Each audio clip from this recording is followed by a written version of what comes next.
یەکێکی تر لەو شتانەی کە زۆر ضرورە ئێمە هەمان بێ بۆ ئەوەی بەرگەی ینی بتوانین بەرگری بکەین لە گرانی سەقافەت و ڕۆشنبیری تەعامل و هەڵس و کەوتمان هەبێ لەگەڵ گرانبوونە. لە زمانی ئیمامی عومەرە هاتنە لای ئیمامی عومەر وتیان گۆشت گران بوو کاتێ ئەو خەلیفە بوو، فەرمووی هەرزانی کەن. وتیان ئێمە هاتین بۆ لای تۆ خەلیفە ئیماندارانی، تۆ فریای وەزعەکە بکەوی، تۆ بۆمانی هەرزان کەی، ئەمرێ دەرکەی هەرزانی کە. فەرمووی خۆتان هەرزانی کەن. ئەی وتیان چۆن؟ فەرمووی وازی لێبێنن، تۆ گۆشت ئەوە تا لای قەسابەکان ئەگەر تۆ ئەم هەفتە گۆشتە خۆی گۆشتەکانیان خەسارە بێ، مەجبور هەرزانی کەن. ئیمامی عەلی ڕێگایەکی تری دانا لە سەردەم خۆیە، ئەوە تەبعەنەوەی ئیمامی عومەر زۆر گرنگە، ئیسا دێنەوە سەری. ئیمامی عەلی لە سەردەمی خۆیە ڕێگایەکی تری بۆ ئەم مەوزوعە دانا، ئەویش بەدیل.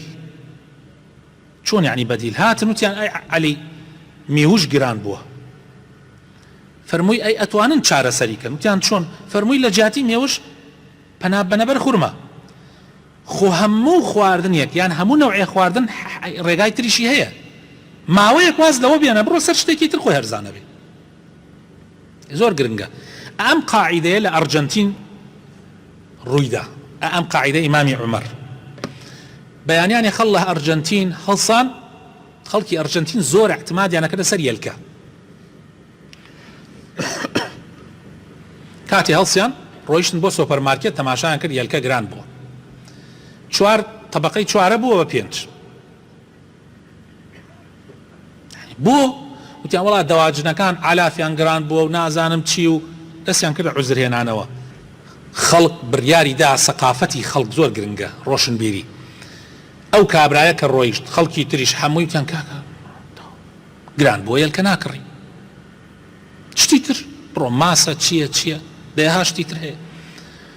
سبحان الله زۆرینەی خەڵکی ئەرجەنتین ئەو ڕۆژە ئەو بەیانیانە یەلکەی نەخوارد. طبعا بە بەیانیە سیارە هاتۆ بۆ بەردەم سۆپەرمارکێت یەلکەیان هێنا سەیران کرد یەلکەی دوێنێ ماوە.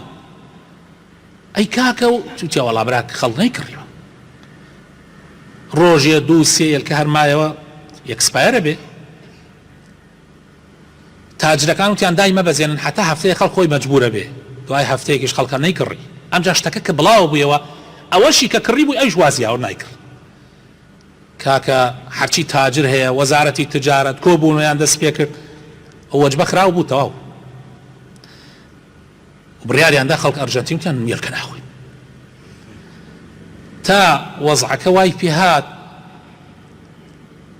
خۆیان ئیلحاحیان نەکرد لە خەڵک بەس لیان بکڕن، هاوردیانە سەر سیعرەکەی خۆی خەڵکان نەیکڕی، دایان بەزان هاوردیانە نیوە یعنی سعرێکی مناسب دا. ئەم جا بە ئاشکرا لەسەر تەلەڤیزۆن اعتزاری ڕسمیان کرد لە ملەت کەوا ئێمە هەڵە بووین، تاجرەکان اعتزارێکی ڕسمیان لەسەر تەلەڤیزۆن بە ملەت گەیاند کە ئێمە غەڵەت بووین. دوای ئەوە سعریانیشدا بەزان باش لەوەی پێشووتر ژۆ خوارد. ئەم جا مەرجێکی تریشیان لەسەردانرا کەوا زەخت زۆر نەکەن لە سۆپەرمارکێتەکان، یەکسەر پارە لە کاتی خۆیان بەڵکو ئەبێت چاوەڕوانیان کەن تا یعنی پارەکە دێتە دەست. و لە هەمووشی چاکتر ئەوە بوو کە بەشێک سەهمێک دا بندێهی ئەو کۆمپانیانە بۆ فەقیر و هەژار و یەتیم و ئەمانە و ساڵانە بدرێ بە ئەوان. سێکی دەرسێکیان پێدرا. زۆر مهمە ئێمە ڕۆشنبیریەکمان هەبێت کە بتوانین چارەسەری کێشەکانمان بکەین.